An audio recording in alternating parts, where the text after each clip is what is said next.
اعوذ باللہ من الشیطان الرجیم بسم اللہ الرحمن الرحیم۔ رمضان المبارک۔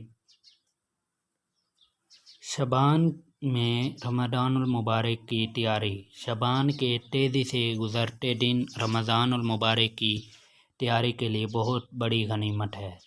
دنیاوی کاموں کے لیے ہم رات دن ایک کر دیتے ہیں۔ اگر رمضان کی تیاری ابھی سے شروع کر دی جائے تو آنے والا رمضان ہمارے لیے کئی گنا زیادہ مفید اور روحانی ترقی کا سبب بن سکتا ہے۔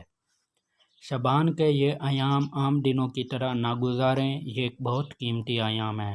ہر آنے والا دن ہمیں رمضان المبارک کو قیمتی بنانے کے لیے نئے مواقع فراہم کرتا ہے۔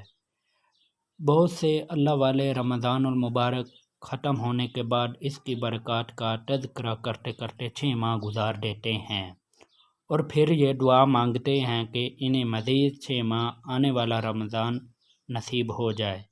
اندازہ لگائیں کہ اللہ تعالیٰ اللہ والوں کو رمضان کی آمد کا کس شدت سے انتظار ہوتا ہے۔ اللہ سبحانہ و تعالیٰ رمضان المبارک کی ابھی سے تیاری کرنے کی ہمیں توفیق عطا فرمائے، آمین ثم آمین۔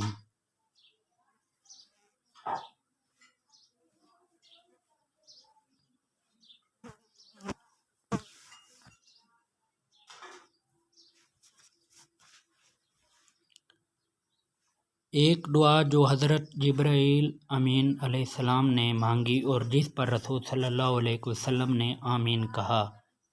ہلاک ہو جائے وہ شخص جس نے رمضان المبارک کو پایا پھر بھی اس کی مغفرت نہ ہوئی۔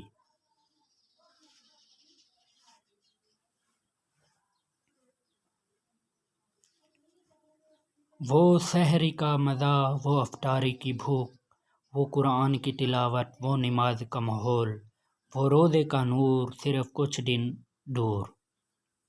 رمضان المبارک کی تیاری۔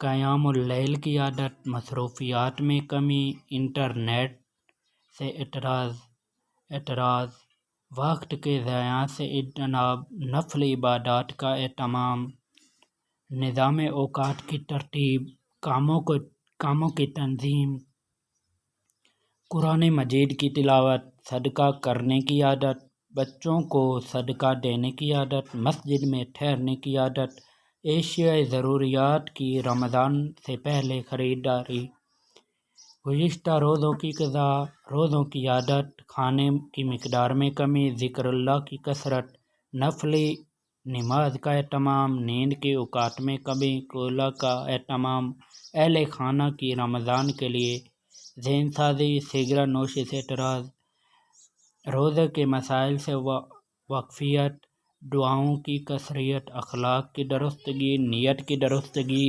دل کو اللہ کے لیے فروغ کرنا، توبہ کرنے کی عجلت، دوسروں کو درج بالا اموات کی دعوت۔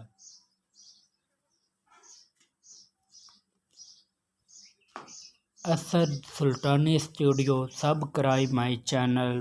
Thanks watching my video.